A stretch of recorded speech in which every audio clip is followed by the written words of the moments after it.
Olá, amigos! Hoje é o Dia do Psicólogo, hoje, 27 de agosto, e bem a propósito dessa data, temos uma psicóloga agora conosco no nosso programa de informações alternativas dentro da nossa estação conservadora. Como vocês já conhecem a estação conservadora, aqui se passam ideias conservadoras, isto é, ideias que não são socialistas, ideias que estão na contramão ainda da maioria do pensamento dos políticos brasileiros. De qualquer modo, o povo é conservador. E o que é um conservador? É alguém que quer preservar as coisas boas dos tempos passados. Não porque temos que voltar para o passado, mas exatamente porque temos que progredir para o futuro, levando o que os nossos ancestrais nos deixaram de bom. É isso que nós legamos. Nós somos transmissores. Aqui tem uma corrente, nós somos um elo dessa corrente. Essa corrente não pode ser rompida. A família não pode ser rompida. A sociedade não pode ser rompida. A liberdade não pode ser rompida. Não podemos esquecer dos que já se foram e temos que nos lembrar dos que ainda nem nasceram. Então, esse é o nosso compromisso conservador, manter as coisas boas.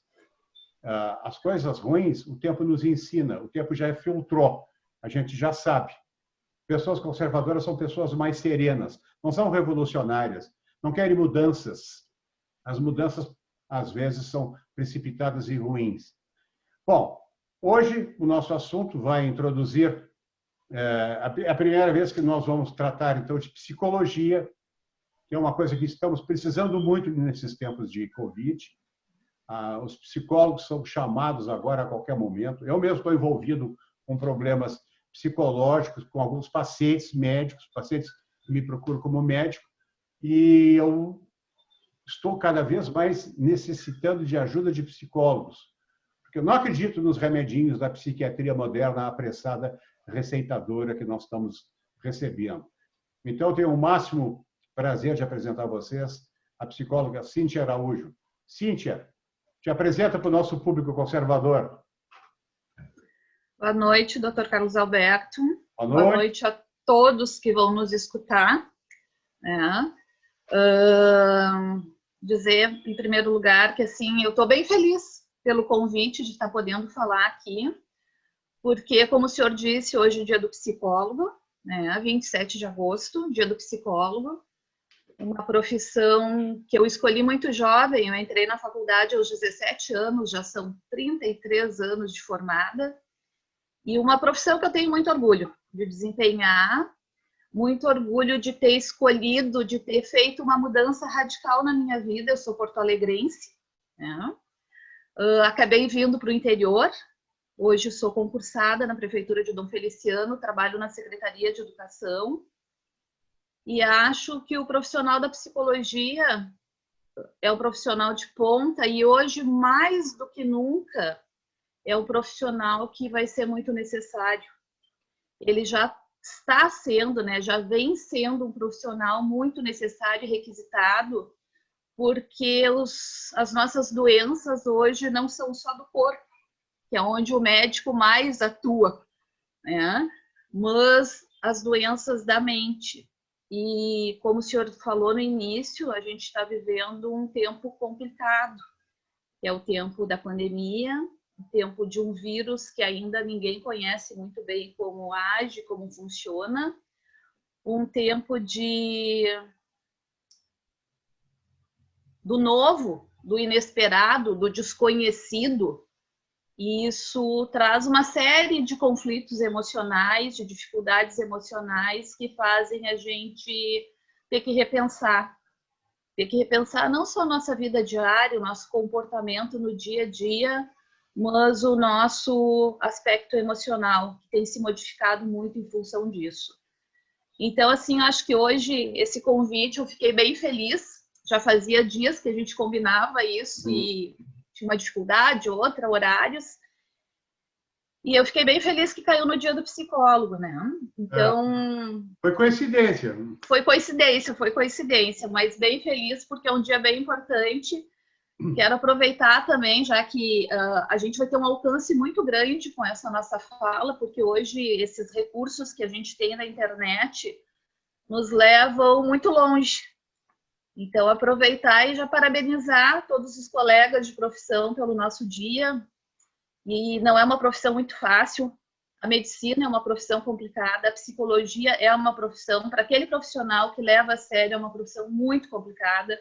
Nós lidamos diariamente com situações difíceis, com situações que muitas vezes tu não tem, a teoria não chega a tempo.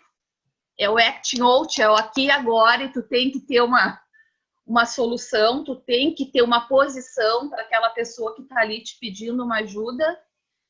Então, parabenizar todos esses profissionais, porque é uma profissão bem difícil. Mas, para quem acredita, para quem tem características conservadoras no sentido de levar em conta aspectos éticos, profissionais, do estudo, levar em conta o aprendizado, levar em conta a educação que recebeu, esses profissionais, eu tenho certeza, desempenham um excelente trabalho.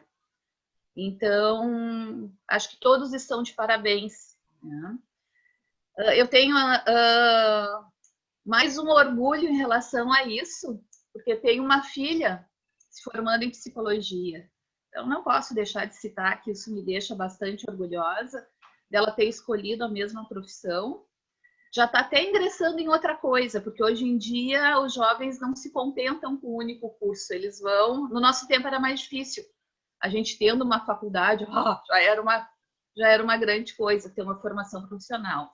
Então, eu fico muito feliz porque eu acho que os tempos futuros vão necessitar muito desses profissionais.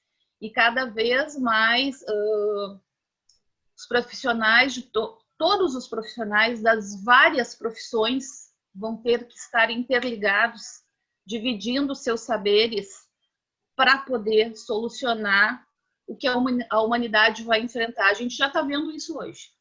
A gente já está assistindo isso hoje. Né? São vários profissionais. Eu tenho um testemunho como médico, porque na medicina não existem cadeiras de psicologia dentro da medicina.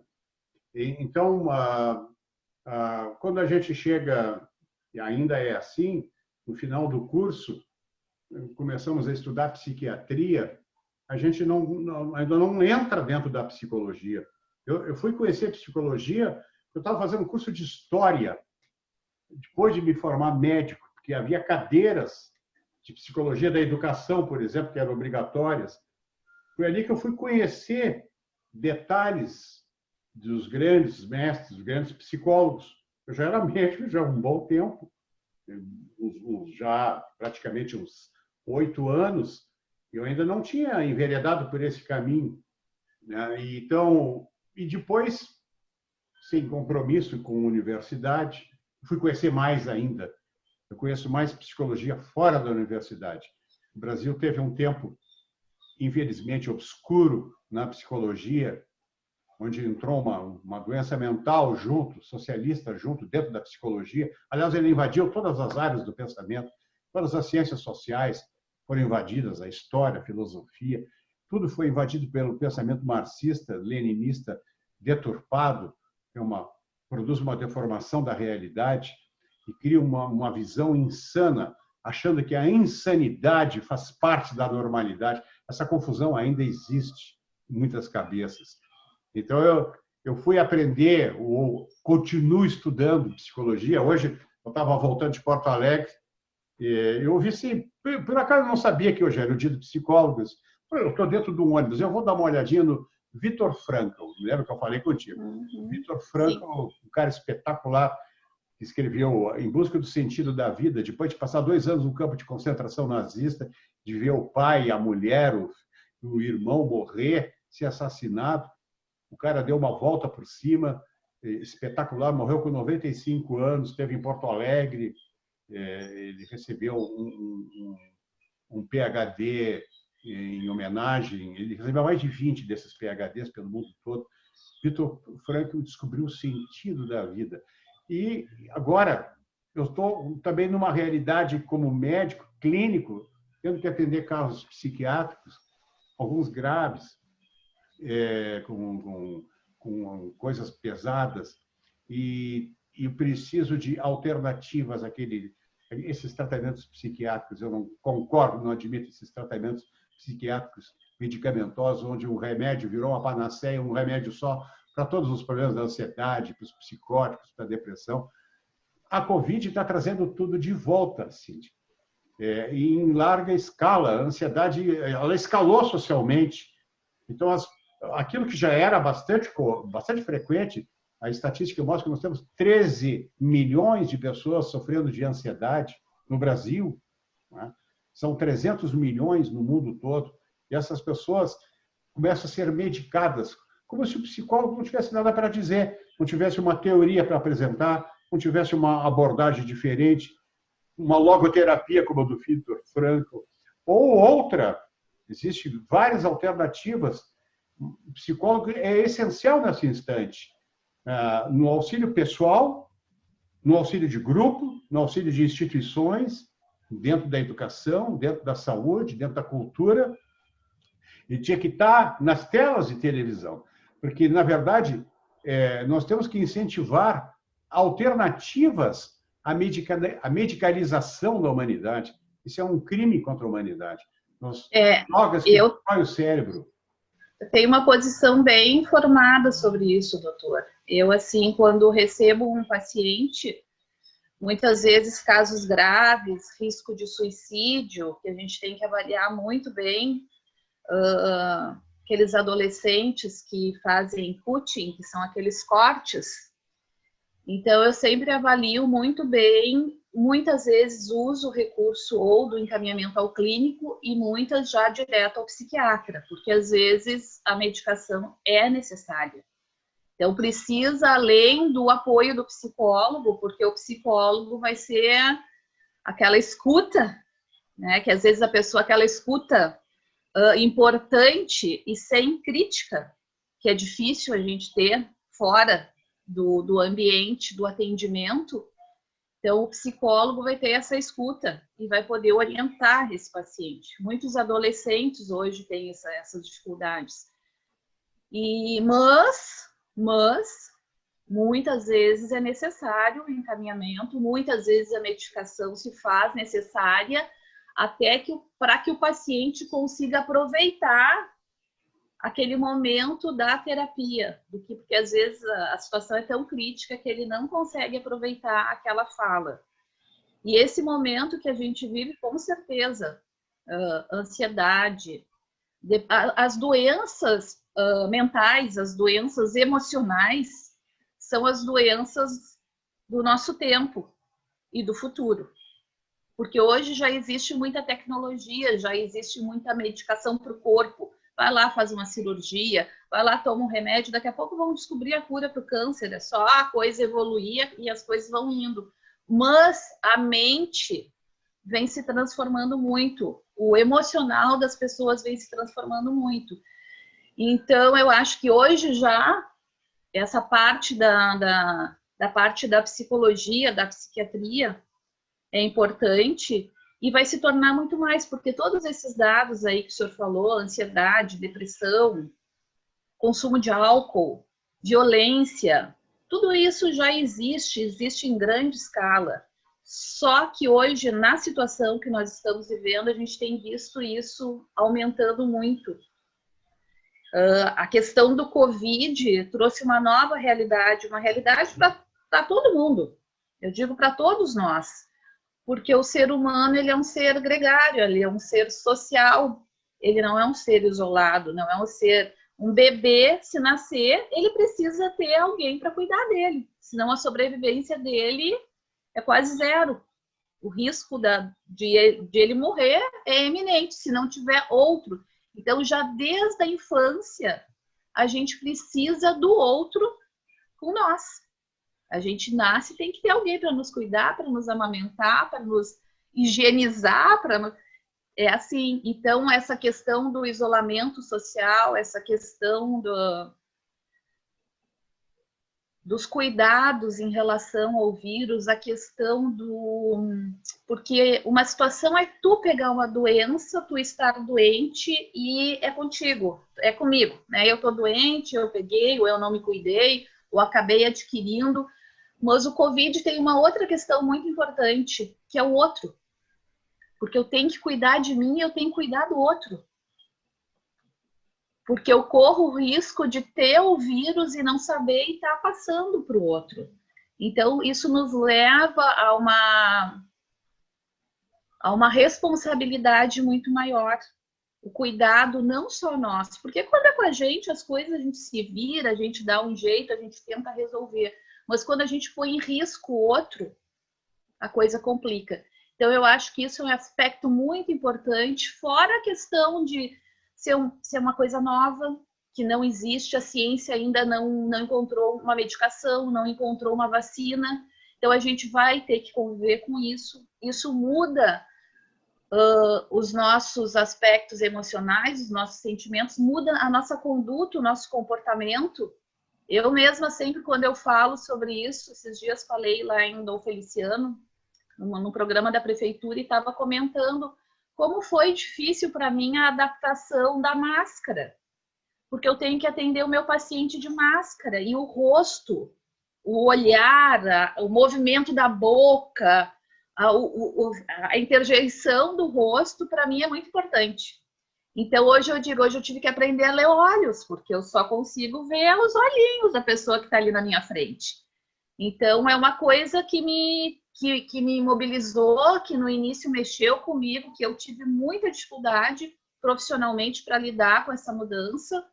Tive dificuldade com a questão, em alguns momentos, em Dom Feliciano, o nosso trabalho ficou restringido, sem a gente poder realizar os atendimentos em função dos riscos, e eu trabalho num centro que atende crianças autistas, crianças deficientes, então a gente teve que redobrar cuidados pelas questões de imunidade, até dos nossos pacientes. Então, eu passei um período sem realizar atendimentos. As crianças ainda nem estamos realizando, eu estou realizando com os adolescentes. Mas a dificuldade, no período assim, não pode atender ninguém, tu vai fazer trabalho interno. E daí aquela pessoa te procura e tu tive que abrir mão de até alguns conceitos que, embora nós já estejamos numa época moderna, os psicólogos estão autorizados, né, desde que passem pelo Conselho de Psicologia, a fazer atendimentos online, um bate-papo como a gente está fazendo aqui.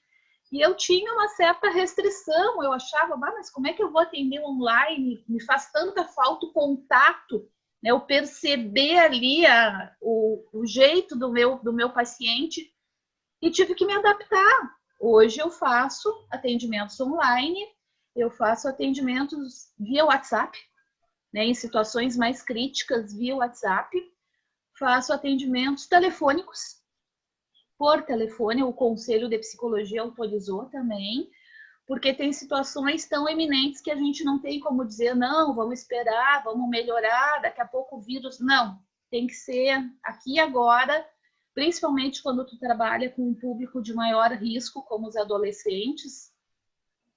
Então, tu tem que entrar... Me lembro que na psicologia, na minha época, doutor, há 33 anos de formada, foi mais 5, são 38, né? Uhum. Quase 40 anos. Então, assim, naquele tempo, a gente dá o telefone para um paciente, a gente ter um contato mais próximo, era uma coisa antiética. Uhum. Tinha que ter um cuidado, então tu dava o telefone do consultório, o telefone da clínica, o telefone não dava o teu telefone particular.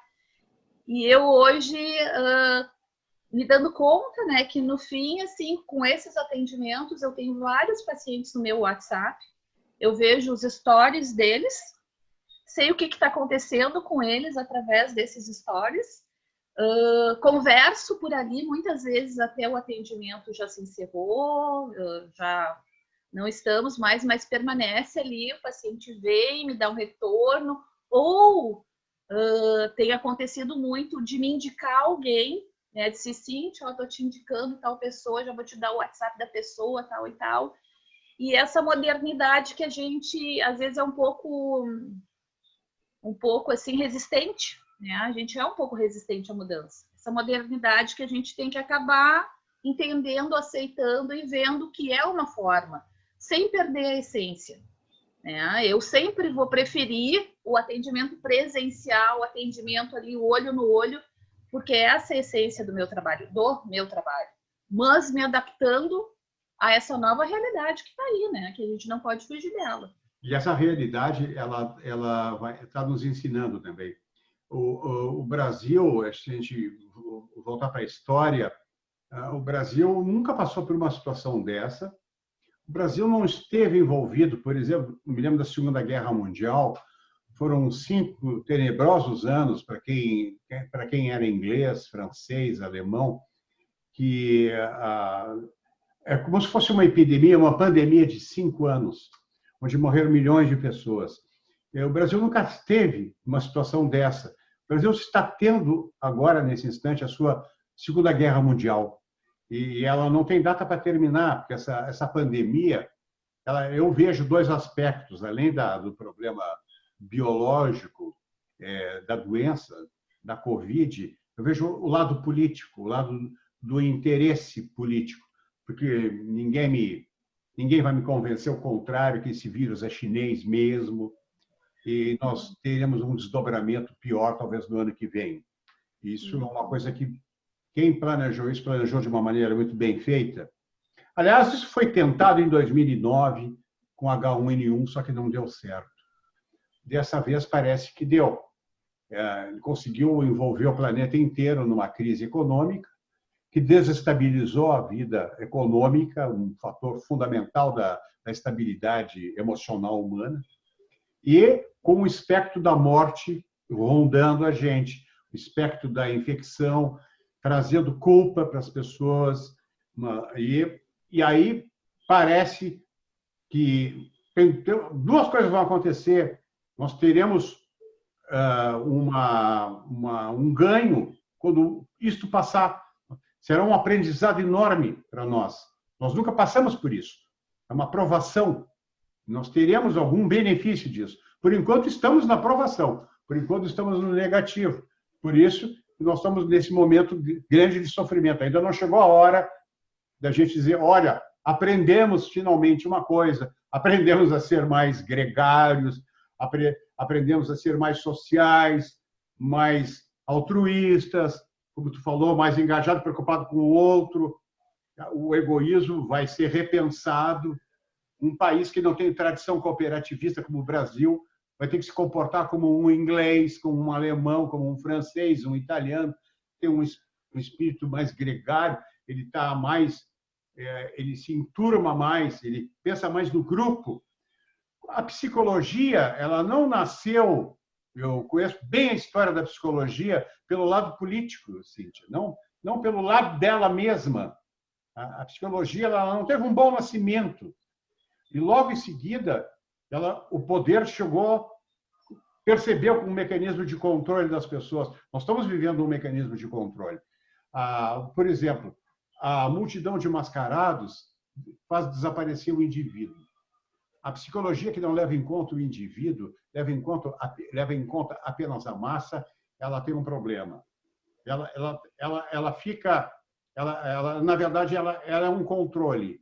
É um controle muito mal disfarçado. Algumas vezes não precisa disfarçar nada. É o caso da China. Mas agora isso está começando a ficar comum. Nós temos exemplos de políticos brasileiros fazendo besteira, tentando aproveitar isso aqui para tentar governar o coletivo, como se a pandemia inventada, não pelo Papai do Céu, pudesse ser muito útil para um propósito coletivista. Eu tenho medo do coletivismo. Eu sou do indivíduo, não sou do coletivo. Eu gosto da árvore, não da floresta. A qualidade está na árvore, não está na floresta. A essência da vida está na árvore, não está na floresta. Está no indivíduo, não está na sociedade. Quando isso é governado de fora, de cima para baixo, nós temos um baita de um problema. Mas agora temos que passar por essa aprovação, precisamos usar todos os nossos recursos, temos que apelar então, para todos os tipos, temos que abrir mão de muitas coisas, nós estamos num verdadeiro aprendizado. E esse aprendizado é de sofrimento, é de desgaste, é de aumento de conflito, aumento de ansiedade, aumento de depressão. Nós não podemos escapar disso por enquanto, mas temos que pensar no futuro, talvez seja melhor a gente vá extrair uma boa consequência disso. Mais adiante nós podemos dar a volta por cima. E a hora de construir essa volta por cima é justamente agora. É agora. E, inclusive, assim, na psicologia, a gente sempre diz que crescer dói, né? Para a gente crescer, existe sofrimento. A gente não cresce sem as adversidades, as pedras no caminho, vêm para nos ajudar a crescer, a desenvolver e a nos tornarmos seres humanos melhores. Eu acho que a questão do vírus é isso que está acontecendo. Algumas pessoas não vão conseguir aproveitar isso, infelizmente. Algumas não vão conseguir aproveitar, mas uma boa parte está se dando conta de algumas coisas, né? Isso é o importante. E esses obstáculos nos fazem repensar, nos fazem... E toda vez que tu para e tu pensa, e achei importante na sua introdução a questão da gente olhar para frente, mas nunca esquecer de olhar para trás, do que já foi feito, do que já existiu, né, do merecimento dos nossos antepassados. Eu acho que a gente tem que olhar para frente sem nunca esquecer do que já passou. Acho que isso é muito importante. Ser conservador não é a mesma coisa que ser reacionário, não é querer voltar ao passado. Não. Conservador é transmitir o que o passado nos legou de coisas boas. Exatamente. O tempo provou que eram boas, os séculos provaram. Exatamente. E esses momentos de dificuldade vêm nos mostrar isso. A gente consegue ter o entendimento e selecionar melhor o que é bom e o que não é. O que nos serve e o que não nos serve. E a fortaleza está nessas coisas que o tempo preservou para nós. Não nas coisas que nós queremos mudar, às vezes de maneira apressada. Um dos princípios conservadores é tomar cuidado com as mudanças rápidas demais. Por exemplo, a gente não deve fazer uma cirurgia rápida demais. A gente tem que planejar essa cirurgia. Mudanças radicais geralmente dão errado, porque mudanças radicais, o nome já está dizendo, é raiz. Se tu arranca a raiz, tu não fez uma mudança, fez uma revolução, e aí tu não sabe nada para frente, porque tu rompeu, tu perdeu um elo nessa corrente. Tem gente que procura fazer isso aqui. Procura para quê? Para poder controlar as pessoas, para poder controlar a sociedade, para poder controlar o indivíduo, fazê-lo sumir no meio da multidão. A desindividualização de que falavam os grandes psiquiatras e psicólogos no pós-guerra, quando se descobriu o que era o totalitarismo. Hannah Arendt tinha ideias brilhantes sobre isso, como o indivíduo deve ser destruído, como a sua identidade deve ser apagada. A máscara, essa máscara comunitária, todo mundo mascarado, é simbólico disso. Ali eu não estou vendo ninguém, estou vendo uma massa. Isso é um paraíso para o controlador, o obsessivo controlador que quer nos manter mascarados, se possível, mais uns 2 anos. Tem muita máscara política que está faturando adoidado com essa pandemia. A gente vê esses exemplos, está todo dia, está na rua. Em ano de eleição, então, nem se fala.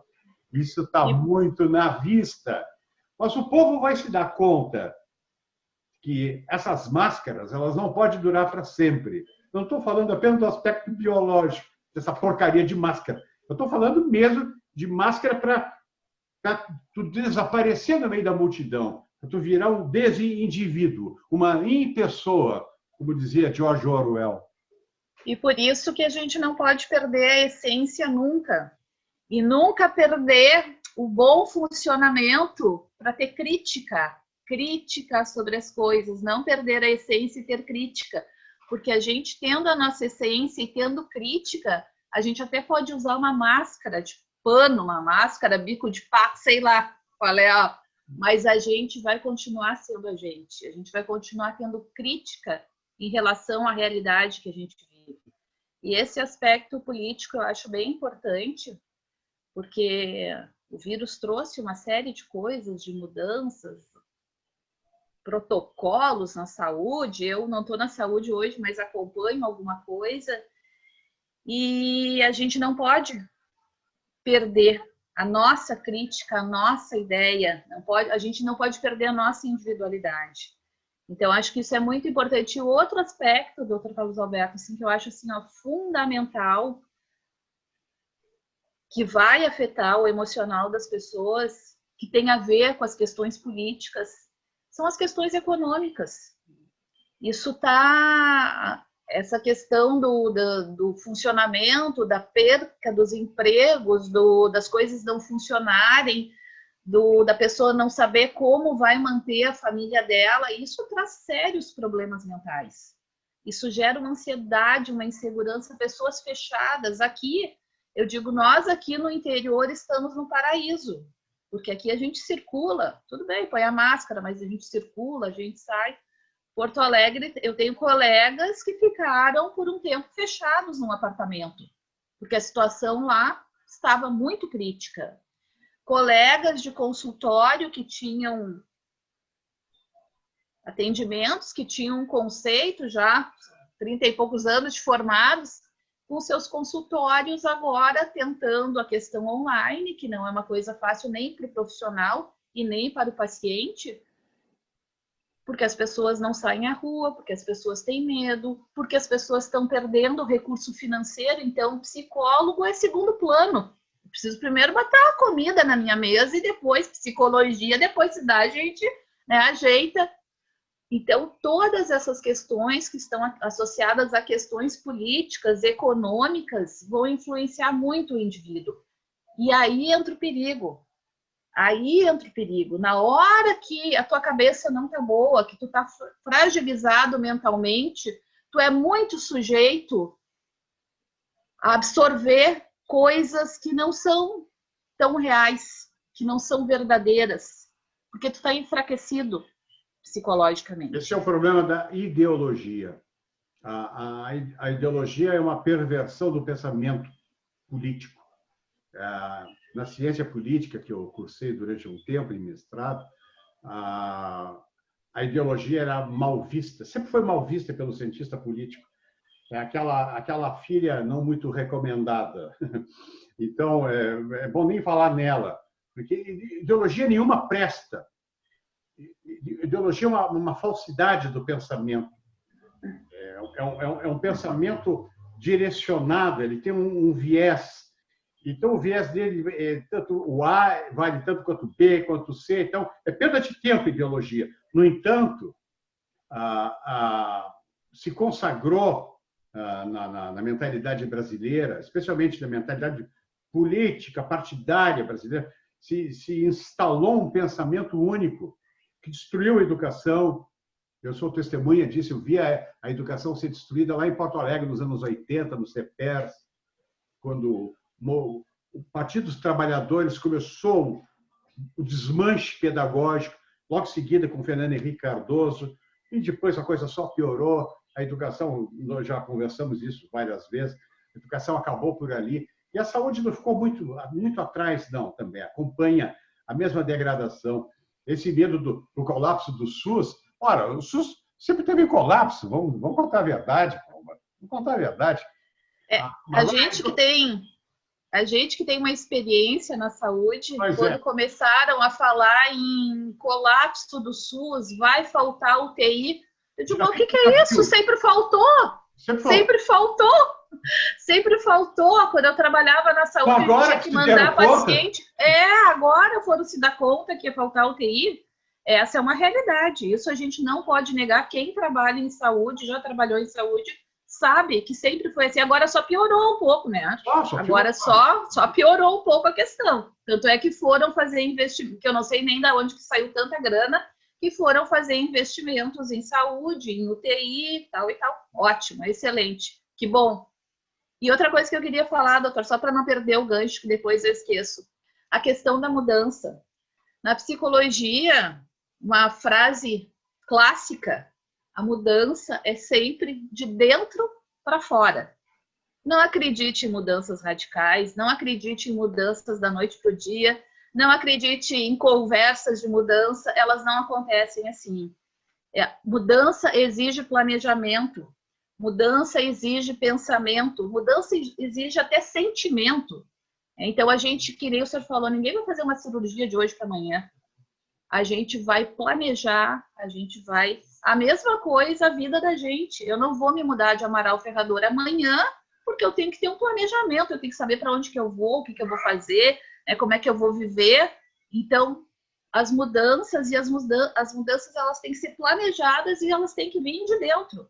E não são só mudanças de aparentes e mudanças instantâneas, isso não existe. Isso muitas vezes a gente na necessidade, naquela situação meio fantasiosa de que pode acontecer, a gente embarca nesse trem daí, mas não é bem assim. Mudança tem planejamento, mudança tem que pensar, e mudança ela vem, para ela ser de raiz, ela vem de dentro para fora. O problema é a mudança radical, a mudança abrupta, aquela mudança que não apenas que deixou de ser pensada e planejada, mas também tem a mudança planejada para a coisa dar mal. Existe um tonzinho de maldade, de malícia nisso também. Quem não tem boa cabeça, quem tem uma ambição muito grande, por exemplo, uma ambição chinesa, geopolítica gigantesca, de domínio do planeta. Eu não estou falando de uma coisa pequena. Os Estados Unidos que o diga, né? Então, repara, isso não é uma coisa aleatória. Isso é uma coisa que foi planejada para dar errado para alguém e certo para outro, né? Então, nós estamos vivendo esse momento e hoje não dá mais, isso é uma teoria conspiratória. Não, não é. Não é. Todo mundo sabe o que é a Organização Mundial da Saúde. Como eu disse antes, naquela epidemia da H1N1, me lembro bem, em 2009, o diretor da Organização Mundial de Saúde era uma chinesa, a doutora Margaret Chan. Ela tentou criar uma pandemia num canetaço, só que o vírus não ajudou ela, não era aquele vírus perfeito a doutora Zenlai, essa que inventou o vírus do morceguinho. Eles não tinham alcançado essa perfeição. Aliás, com a ajuda americana, francesa, alemã, japonesa, um monte de gente ajudou chineses também. Mas agora funcionou. Então, nós temos um desdobramento. Nós vamos ter um comportamento de rebanho no ano que vem, Cíntia. No ano que vem, a vacina vai ser obrigatória. O sonho de todo tarado por vacina sempre foi isso, pois eles vão concretizar. O rebanho está tão assustado que vai pedir para ser vacinado e marcado na bunda. Ele vai pedir. E aí, quem não tiver vacina, não tem celular, não anda de avião, não consegue receber salário, etc, etc. O controle eletrônico vai chegar na perfeição. Esse é o ano 2021. Repara que a Covid é 2019. A doença é de 19. A pandemia é 20. E a vacina é 21. E quem é que nos garante que isso não vai continuar? Porque o lado político vai levar para isso. Nós temos um caso mundial, vamos falar só do Brasil, nós temos dois problemas aqui. Nós estamos vivendo dois problemas. O Brasil sofre duas vezes desse problema da pandemia. Tem um problema político que está instalado, a destruição do sistema político brasileiro atual, aquele que foi sancionado pelo povo há 2 anos atrás, está sendo desmanchado pelo STF, está sendo desmanchado. O STF virou um partido político. E, ao mesmo tempo, um problema pandêmico que traz doença mental, traz pobreza, empobrecimento, isolamento das pessoas, um distanciamento que o povo brasileiro já era distanciado. O Brasil nunca teve essa união. E agora acharam uma maneira melhor ainda de distanciar as pessoas. Eles quase que chegaram à perfeição, eu posso dizer, né? Então, eu tenho esse lado, eu tenho essa visão um tanto pessimista para esse próximo ano, né?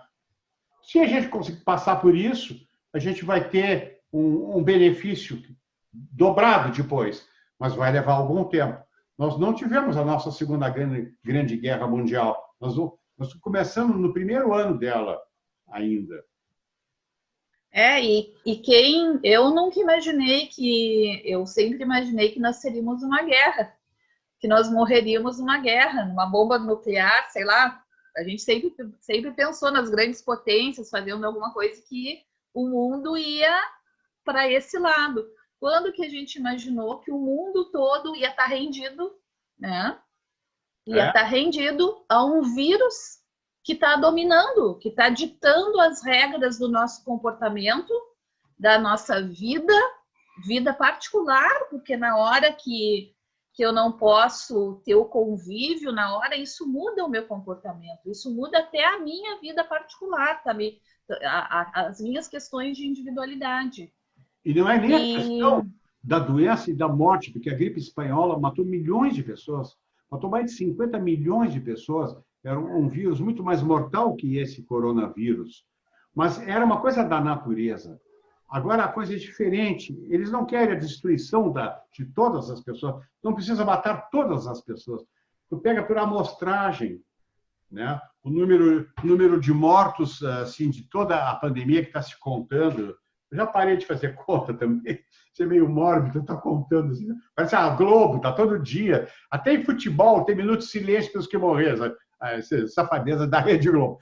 Mas as centenas de milhares de pessoas que morreram dessa pandemia é uma pequena amostra daqueles 50 milhões que morreram lá no tempo da Primeira Guerra, no final da Primeira Guerra, 17, 18, 19, uma epidemia que durou 3 anos e que acometeu 5 continentes. Aquilo lá era da natureza. Agora não, eles querem preservar ainda as riquezas naturais. Eles não querem matar todas as pessoas. Não há mais interesse em largar bomba atômica. Não tem sentido, porque para matar a galinha dos ovos de ouro, eles querem o poder e vão ter o poder. Já conseguiram, os chineses já conseguiram boa parte do poder. Grande ajuda americana também, de governos passados, não desse, mas de governos passados. E nós estamos nessa aqui. Agora, só nos resta boicotar produtos chineses. A nossa única arma que nós temos para evitar esse poderzinho deles. Mas nós temos gente chinesa brasileira. E essa gente chinesa brasileira socialista nos faz sofrer. Eles tiram a nossa esperança. Eles destroem os conservadores. Só que o conservador é a maioria. Como é que ele pode ser destruído? Sabia, Cíntia, que, feitas as contas, 60% da população brasileira ela é conservadora. Ela não é socialista. O contrário de socialista é conservador. Presta bem atenção nisso. O ódio que o socialista tem do conservador é um negócio incrível. Ele não gosta de família, ele é a favor de aborto. Ele não gosta de lei, ele é a favor do bandido. Ele não gosta de ordem, ele gosta de bagunça. Ele gosta de Antifa fazendo incêndio. Olha os Estados Unidos como é que está hoje, nesta semana. O uso do esporte como arma política do Partido Democrata, com objetivo eleitoral para esse ano, tem eleições lá. Quer dizer, repara, o socialismo está na contramão daquilo que a gente mais preza, que são os valores. Se eu não prezar a família, não respeitar as religiões, se eu não respeitar a liberdade de expressão, a propriedade privada, eu não quero o Estado mandando na minha vida, me cobrando impostos impossíveis, impagáveis e absolutamente inúteis, só para consagrar uma ideologia da repartição. Não existe isso. Só a miséria pode ser repartida em partes iguais. As pessoas não são iguais. O indivíduo é profundamente diferente um do outro. Ainda bem, se nós fôssemos todos iguais, já teríamos biologicamente desaparecido. Agora, como nós somos diferenciados, sempre tem alguém que é melhor do que alguém. Nem todos podem tirar o primeiro lugar no concurso da vida, né? Isso, agora, para a gente poder encerrar essa conversa, eu estava te falando antes do Viktor Frankl, depois de passar 2 anos no campo de concentração, o cara achou o sentido da vida. Aonde? no corpo, na biologia, na psicologia, num pensamento espiritual que não era religioso. Ele juntou as três coisas, algo que o psicólogo algum tinha feito antes. Ele aumentou a dimensão humana, aumentou muito. Ele viu a dimensão humana aumentada. Por isso a visão dele foi tão alta. Ele foi tão bem aceito pelo mundo todo. Um homem que morreu aos 95 anos, jovem aos 95 anos, e deixou um legado espetacular. No dia do psicólogo, ele sempre foi o meu, como eu te disse, o meu psicólogo favorito. Também gosto do Jung. Eu não gosto de Freud, não gosto daquela coisa. Eu já sou meio freudiana, doutor. Não gosto daquela. Já sou meio freudiana. Aquele é mentiroso, aquele é pecaminoso demais. Nós somos tão pecadores assim, né? Porque nós temos o arrependimento e nós temos a culpa. E o cara que atropela a culpa e o arrependimento, bota todas as fichas no sexo, ele é doentinho, Cíntia. Mas a psicologia, eu estudei numa faculdade freudiana, então por isso meu... A minha influência. A minha psiquiatria também foi freudiana, mas eu me livrei. A influência. Mas hoje a psicologia está aí em pleno desenvolvimento, a psicologia comportamental, a psicologia positiva. Hoje tem cognitiva comportamental. A cognitiva comportamental. Isso. Então a psicologia está aí. E o homem está vivo. O Anton, né? Anton Beck, é o nome dele, né? Ele estava no não é isso? Eu acho que sim. A psicologia ela está em constante evolução. Então eu ainda sou do tempo antigo, né? Tenho que estar estudando, tenho que estar estudando muito para manter. O senhor falou do tempo da medicina, que foi aprender a psicologia depois, lá na história, porque a história está ligada à filosofia, a psicologia se originou da filosofia, e eu tenho que estar estudando, porque quando eu aprendi, hoje eu trabalho com crianças autistas, quando eu aprendi autismo, era uma criança que não se comunicava e que ficava se balançando num canto, sentado, em posição, aquela posição de índio, sentado se balançando, e hoje o autismo não é isso. Então, a gente tem que estar em constante crescimento, em evolução e cuidando para não perder a essência nunca, para não perder os valores. E hoje, assim, só para a gente já encerrando a nossa conversa, e hoje usando algumas palavras que eu sempre, quando eu tenho falado, nas minhas últimas falas, eu sempre digo. A empatia. As pessoas precisam desenvolver a empatia, precisam se colocar no lugar do outro, enxergar o outro, não pensar só no seu umbigo, começar a olhar o outro. Na psicologia, a gente tem que desenvolver muito isso, porque tu escuta o teu paciente, tu tem que tentar te colocar na dor dele. Tu não consegue, a dor é dele, mas tu tem que tentar para conseguir ajudá-lo de uma forma melhor. Então, a empatia é uma palavra fundamental. E outra palavra fundamental é a resiliência, que é a gente transformar o limão numa limonada, né? Transformar os problemas. Por que tem pessoas que hoje, até na situação da pandemia, estão fechadas em casa, estão entrando em depressão, e outras estão conseguindo, né, seguir tocar suas vidas, botando a sua máscara. Eu vou lá para o meu trabalho, põe minha máscara, põe meu capacete, que eu acho horrível atender, mas álcool gel toda hora, e passa álcool gel no paciente, passa álcool gel em toda a sala. Mas a gente está tendo que se adaptar e viver, e isso é aprendizado, isso é crescimento.